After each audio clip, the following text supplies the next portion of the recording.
দর্শক আমরা এখন আছি শহীদ মিনার এলাকায়। এখানে কিন্তু এনসিপির যে শ্রমিক উইং জাতীয় শ্রমিক শক্তির আসলে আত্মপ্রকাশ হিসেবে কিন্তু আজ বিশাল রিক্সা র্যালি হচ্ছে। বিশাল এক শ্রমিক র্যালি, রিক্সা শ্রমিকদের যে র্যালি সেটি কিন্তু আমরা দেখতে পাচ্ছি। এখন কিন্তু এই শহীদ মিনার এলাকায় এসে পৌঁছেছে। আপনারা দেখতে পাচ্ছেন। আমরা কথা বলার চেষ্টা করব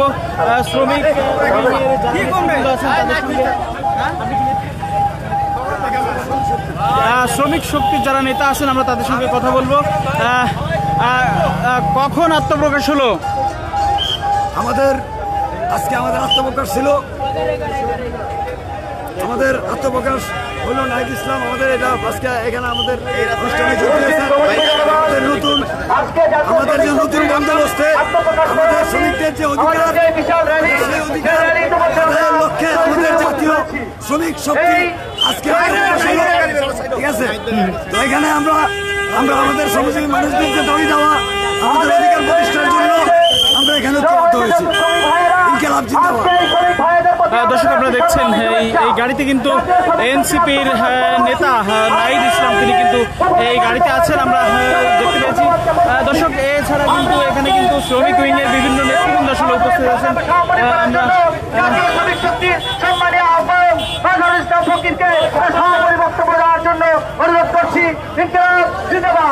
দর্শক এখানে কিন্তু শ্রমিক শক্তির যে আত্মপ্রকাশ সমাপনী বক্তব্য রাখবেন শ্রমিক শক্তির যিনি নেতা আছেন তিনি বক্তব্য রাখবেন। আমরা তার বক্তব্য শোনানোর চেষ্টা করব। একটু সাইড দেন ভাই, আপনি আগে যান। ভাই এইটা একটু ধরে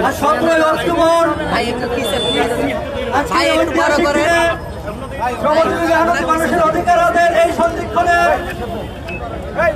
আমরা জাতীয় শহীদ মিনারে এসে উপস্থিত হয়েছি।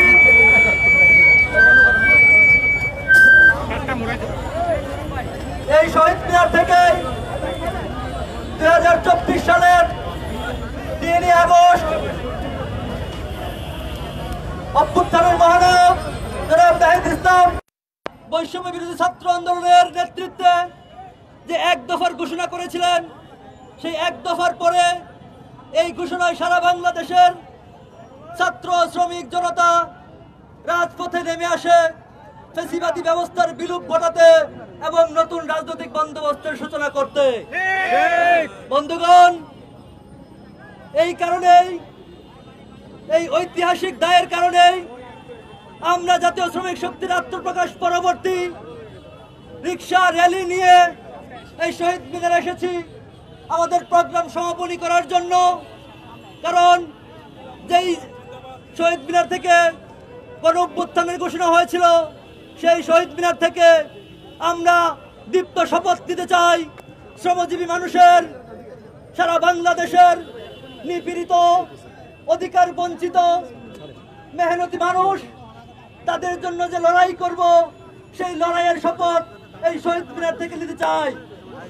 বন্ধুগণ, আজকের আমাদের জাতীয় শ্রমিক শক্তির আত্মপ্রকাশ অনুষ্ঠান সফল করার জন্য সারা বাংলাদেশ থেকে জাতীয় শ্রমিক শক্তির নেতৃবৃন্দ ঢাকায় এসে উপস্থিত হয়েছেন।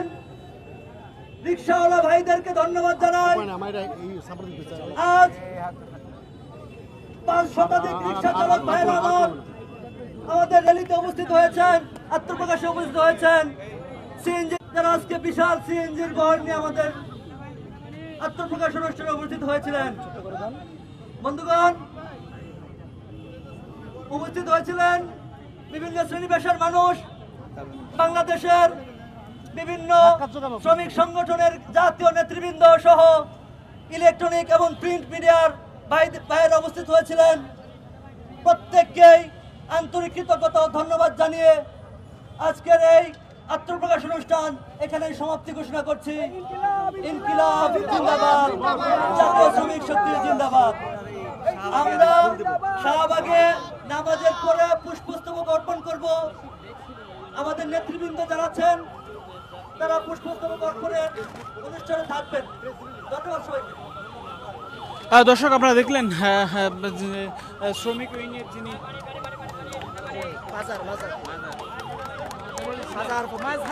দর্শক আপনারা দেখলেন আসলে শ্রমিক উইংয়ের যিনি কেন্দ্রীয় আহ্বায়ক মাজহার ফকির তিনি কিন্তু বক্তব্য রাখলেন এখানে। আমরা কিন্তু এর আগে কিন্তু এক বিশাল রিক্সা শ্রমিকদের র্যালির মাধ্যমে এই যে জাতীয় শ্রমিক শক্তির আসলে যে আত্মপ্রকাশ অনুষ্ঠান সেটি কিন্তু আমরা দেখলাম। এই শহীদ মিনারে এসে তারা আসলে তারা এখানে এসে আসলে সমাপ্তি ঘোষণা করলেন এবং তারা বললেন আসলে যে যে এই শহীদ মিনার থেকেই কিন্তু আসলে এই এক দফার ঘোষণা হয়েছিল, ফলে এখানে এসেই তারা আসলে যে কথা বললেন।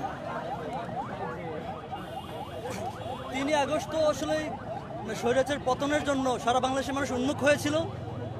সেই আকাঙ্ক্ষা এবং বিগত বহু বছরের পুঞ্জীবিত ক্ষোভের কারণে শহীদ মিনার 3 আগস্ট 2024 সালে যে নাহিদ ইসলাম সহ বৈষম্য ছাত্র আন্দোলন নেতৃত্বে যে ঘোষণা এসেছিল, সারা বাংলাদেশের মানুষ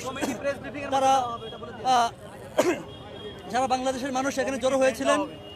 এবং তার পরবর্তীতে আমরা যে লড়াই করেছিলাম, নতুন রাজনৈতিক বন্দোবস্তের যে লড়াই, নতুন রাজনৈতিক বন্দোবস্তে, এবং আমরা বলেছি যে আমরা যারা শ্রমজীবী মানুষ, আমরা নতুন রাজনৈতিক বন্দোবস্তের পাশাপাশি এই যে বন্দোবস্তের কথা বলছেন সেখানে শ্রমিকের ন্যায্য হিস্সা কোথায়, শ্রমিকের ন্যায্য হিস্সাকে নিশ্চিত হয়েছে কিনা, আমরা সেই লড়াইয়ের জন্য, সেই লড়াইকে সাংগঠনিক রূপ দেওয়ার জন্য, সেই লড়াইকে শৃঙ্খলাভাবে আর বড় পরিসরে করার জন্য আমরা জাতীয় শ্রমিক শক্তির আত্মপ্রকাশ করেছি এবং আজকে শহীদ মিনারে এসেছি সেই ইতিহাসের দায় থেকে।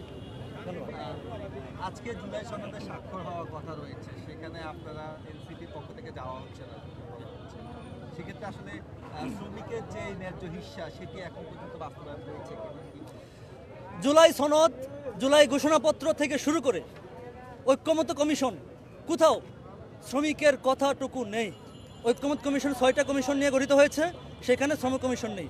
শ্রম সংস্কার কমিশন যে রিপোর্ট দিয়েছে সেই রিপোর্টের বাস্তবায়ন এতদিন পর হয়নি। সুতরাং আমরা আশঙ্কা করছি আমাদের লড়াই ছাড়া বিকল্প নেই, আমরা সেই লড়াই আমাদের সাংগঠনিকভাবে করব এবং এই যে শ্রমিকের হিস্সা, সেই জুলাই সনদ বলেন, জুলাই সনদকে আমরা প্রত্যাখ্যান করেছি, জুলাই ঘোষণাপত্র শ্রমিকের কথা নাই, ঐক্যমত্য কমিশনও নাই। সুতরাং এই রাষ্ট্র যে ব্যবস্থা, এই পুরো ব্যবস্থাকে আমরা আন্দোলন সংগ্রামের ভেতর দিয়ে আদায় করব, এই জন্য আমাদের শ্রমিক শক্তির আত্মপ্রকাশ। আচ্ছা, আমরা দেখলাম